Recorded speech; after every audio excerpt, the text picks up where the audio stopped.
بسم الله الرحمن الرحيم. الرحمن علم القرآن، خلق الإنسان علمه البيان. الشمس والقمر بحسبان، والنجم والشجر يسجدان. والسماء رفعها ووضع الميزان، ألا تطغوا في الميزان، وأقيموا الوزن بالقسط ولا تخسروا الميزان. والأرض وضعها للأنام، فيها فاكهة والنخل ذات الأكمام، والحب ذو العصف والريحان. فبأي آلاء ربكما تكذبان؟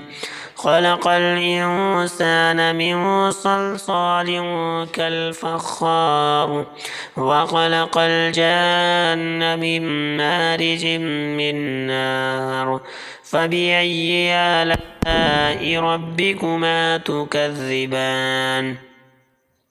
رب المشرقين ورب المغربين، فبأي آلاء ربكما تكذبان؟ مرج البحرين يلتقيان، بينهما برزخ لا يبغيان. فبأي آلاء ربكما تكذبان؟ يخرج منهما اللؤلؤ والمرجان. فبأي آلاء ربكما تكذبان؟ وله الجوار المنشآت في البحر كالأعلام. فبأي آلاء ربكما تكذبان؟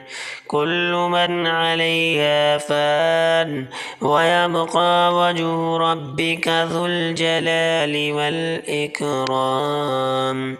فبأي آلاء ربكما تكذبان؟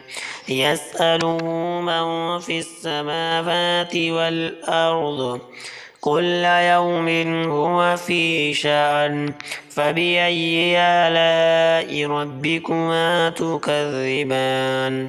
سنفرغ لكم أيها الثقلان. فبأي آلاء ربكما تكذبان؟ يا معشر الجن والإنس إن استطعتم أن تنفذوا من أقطار السماوات والأرض فانفذوا، لا تنفذون إلا بسلطان. فبأي آلاء ربكما تكذبان؟ يرسل عليكما شواظ من نار، ونحاس فلا تنتصران. فبأي آلاء ربكما تكذبان؟ فإذا انشقت السماء فكانت وردة كالدهان. فبأي آلاء ربكما تكذبان؟ فيومئذ لا يسأل عن ذنبه إنس ولا جان. فبأي آلاء ربكما تكذبان؟ يعرف المجرمون بسيماهم فيؤخذ بالنواسي والأقدام.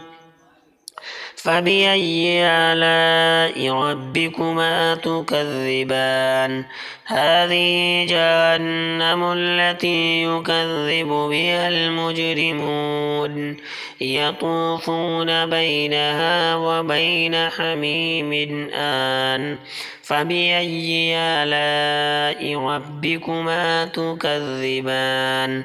ولمن خاف مقام ربه جنتان فبأي آلاء ربكما تكذبان ذواتا أفنان فبأي آلاء ربكما تكذبان فيهما عينان تجريان فبأي آلاء ربكما تكذبان فيهما من كل فاكهة زوجان فبأي آلاء ربكما تكذبان متكئين على فرش بطائنها من استبرق وجنى الجنتين دان فبأي آلاء ربكما تكذبان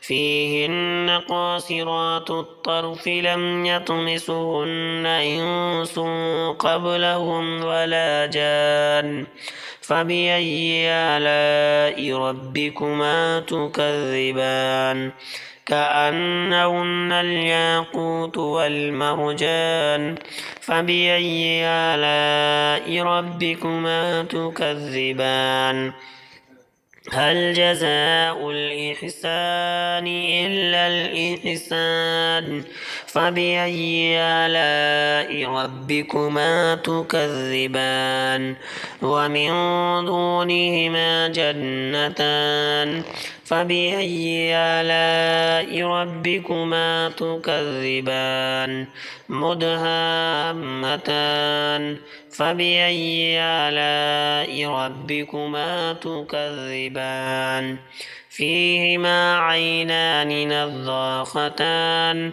فبأي آلاء ربكما تكذبان فيهما فاكهة ونخل ورمان فبأي آلاء ربكما تكذبان فيهن خيرات حسان فبأي آلاء ربكما تكذبان حور مقصورات في الخيام فبأي آلاء ربكما تكذبان لم يطمثهن إنس قبلهم ولا جان فبأي آلاء ربكما تكذبان متكئين على رفرف خضر وعبقري حسان فبأي آلاء ربكما تكذبان